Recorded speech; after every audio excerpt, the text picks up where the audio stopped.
Concerto, inventaire, charge à payer, note d'arrêté, planning. Je m'en sors pas. Je contacte la comptabilité de moyens. Bonjour Sarah. Alors, je viens de prendre mon poste d'assistant de direction. J'ai reçu la note d'arrêté et le planning concerto. Qu'est-ce que je dois faire? Bonjour Antoine. À chaque arrêté comptable, tu dois estimer les charges à payer et les saisir dans Concerto. On procède à des arrêtés comptables au 31 mars, 30 juin, 30 septembre et 31 décembre. Alors, je t'arrête tout de suite. J'ai pas de formation comptable. Peux-tu me rappeler ce qu'il y a une charge à payer? Bien sûr Antoine, toute charge qui peut être rattachée à une période comptable doit être comptabilisée dans les comptes de cette période, indépendamment de son règlement. Ainsi, si un fournisseur te transmet en octobre la facture d'une prestation réalisée en septembre, tu dois saisir une charge à payer dans Concerto au 30 septembre. Je la saisis donc le 30 septembre dans Concerto. Non, pas tout à fait. Le planning d'arrêté précise que la saisie doit être effectuée pour le 24 septembre au plus tard. Cela permet aux équipes comptables d'effectuer des contrôles et de lancer les traitements de facturation interne. Attention toutefois, pour la clôture annuelle, les charges à payer sont à saisir début décembre. Et tu as d'autres exemples de charges à payer? Oui, il me semble que lors du dernier arrêté, une charge à payer avait été saisie pour ta direction pour les honoraires d'un conseil. C'est exact. J'ai vu cette information dans un fichier, mais je n'ai toujours pas reçu la facture.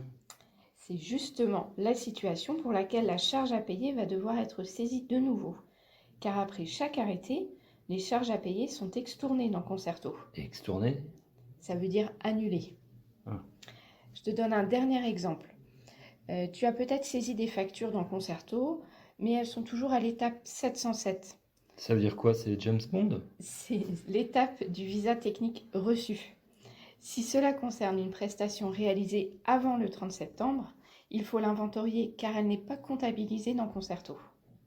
D'accord, ça. Je contrôlerai les factures en attente. Mais sinon, comment je trouve l'information? J'ai pas connaissance de tous les contrats en cours.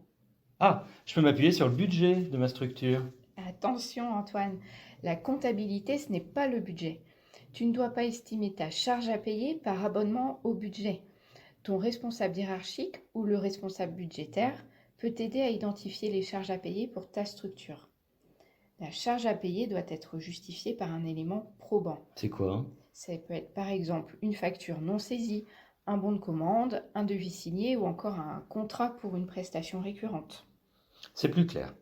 Je, je dois faire l'exercice chaque trimestre, quels que soient les montants?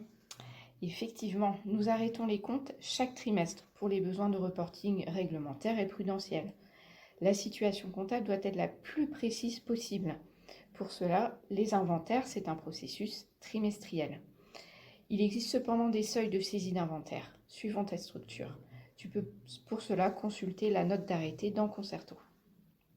Alors, si j'ai bien compris, tous les inventaires sont à saisir dans Concerto. Eh bien, tout à fait. Concerto, c'est vraiment l'outil dédié pour le suivi de la comptabilité fournisseur. Il permet d'assurer la piste d'audit au moyen des justificatifs. Il permet d'utiliser le référentiel des fournisseurs et des articles que tu connais déjà. Et il permet de mettre en œuvre les dispositifs de contrôle de la comptabilité.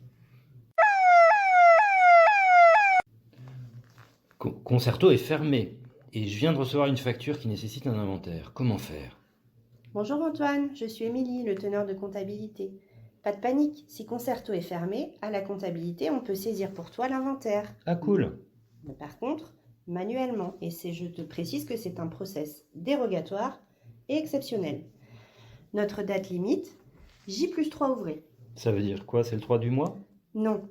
Par exemple, au 30 septembre, le J+3 ouvré correspondait au 5 octobre 2021. Et pour saisir ton inventaire, je vais avoir besoin d'aide. Il faudra que tu me transmettes les éléments suivants. L'entité concernée, le code article que tu aurais utilisé dans Concerto, le centre de frais sur lequel doit être imputée la charge, et enfin le justificatif. Il y a quoi comme justificatif alors? Une facture, un devis, un contrat. Merci Émilie. À qui j'envoie ces éléments? Alors tu peux faire un mail au teneur de comptabilité en charge de ton entité. Il y a deux possibilités. Soit ton entité a un service comptable propre, c'est lui qui pourra saisir ton inventaire. soit ton entité a délégué sa tenue de compte à CMA et tu trouveras la liste des interlocuteurs sur le GoCompta. Maintenant que tu sais comment faire, je voulais te faire quand même quelques petits rappels.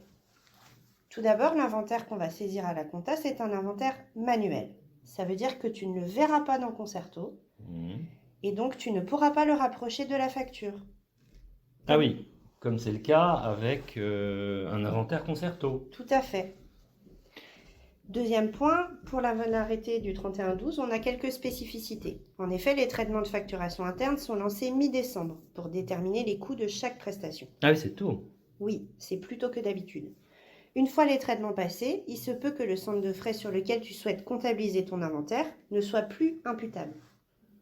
Ah, d'accord, Émilie, mais alors, donc il y a des spécificités au 31 décembre, mais mon inventaire sera pas comptabilisé si c'est pas imputable. Si, rassure-toi, dans ce cas, le teneur de comptabilité comptabilisera sur un centre de frais qu'on appelle non producteur. Souvent, il s'agit d'un centre de frais charge commune. Et pour savoir si ton centre de frais est producteur, tu peux interroger l'équipe de la facturation interne. Les inventaires n'ont désormais plus aucun secret pour toi. Pour toute question, tu peux contacter la Direction des comptabilités.